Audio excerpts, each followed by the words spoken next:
Hi guys, कशा आहात? तर चला आज पाहूया आपण मस्तपैकी कारल्याची भाजी. अजिबात कडू बनत नाही जर अशाच पद्धतीने बनवली तर सगळ्यात आधी ना शेंगदाणे घेऊन घेऊया, जिरा, एकच हिरवी मिरची घ्यायची कारण फिक्कं बनवायचं होतं, एक छोटा असा मिडियम साईजचा कांदा, सांबार आणि याच्यात तुम्ही लसूण पण ॲड करू शकता, पण मी टाकलाच नाही कारण माझं लक्षच नव्हतं म्हणून. मग मी याच्यातच हळदी, अजून लाल मिरची पावडर, मीठ आणि असं म्हणजे जे तुम्हाला हवं ते, पण मी एवढंच टाकलं होतं. आणि याच्यानंतर मीठ आणि त्याच्यानंतर कारले चांगल्याने मिठाच्या पाण्यात आणि हळदीच्या पाण्यात 80% पर्यंत उकळून घ्यायची आणि त्याच्यानंतर त्याला काढून घ्यायचं आणि थंड पाण्यात ठेवून द्यायचं. आणि मग हे मसाला बनवला असा की मग याला ना मस्तपैकी आपण कांदा, छोटा कांदा असते ना त्याच्यातच फ्राय करायचं कढईत. आणि मी कढईतला ना पूर्ण असं तेलाने घेतलं कारण आपल्याला मसाला ना जास्त असा चिपकेपर्यंत नाही भाजायचा आहे. तर सगळ्यात आधी मी त्याच्यात कांदा घेतला. कांदा पण जास्त असा गोल्डन ब्राऊन किंवा एकदमच असं कथिया कलरचा नाही भाजायचा आहे, मीडियम. थोडा तो कांदा पण असा कच्चा असला पाहिजे, म्हणजे तीच चव येणार कारल्यामध्ये.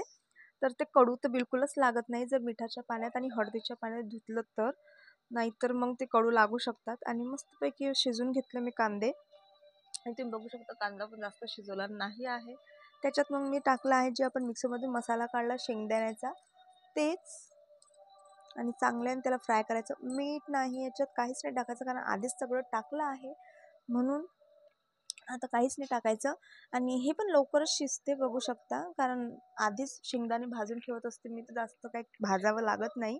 आणि चांगल्याने कढईतून, आणि याच कढईतून मी अजून थोडंसं तेल टाकलं आणि हे मसाला ना गरम गरमच मी कारल्यामध्ये टाकलं होतं कारण थंड कधी व्हायणार आणि कधी.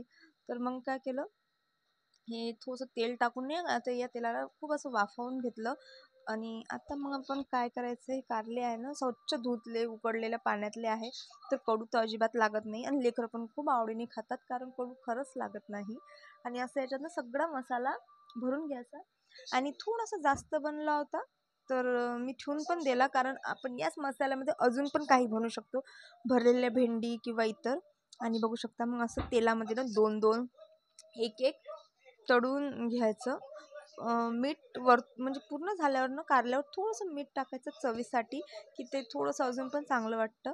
आणि असे मी ना सगळे दोन दोन तळून घेतले. आणि तेल मी जास्त नव्हतं घेतलं कारण तळलेलं तेल वापरत नाही आपण जास्त वेळाने, तर मग काय तर म्हणून. आणि याचा ना मसाला पण खूप पडतो तेलात, म्हणून मी काय केलं जास्त तेलात नाही तेवढ्याच तेलात कळले. आणि आणि खूप असे क्रंची पण बनले होते. आणि आवडलं असेल तर नक्कीच लाईक, कमेंट, सबस्क्राईब करा आणि रेसिपी नक्की ट्राय करून पहा.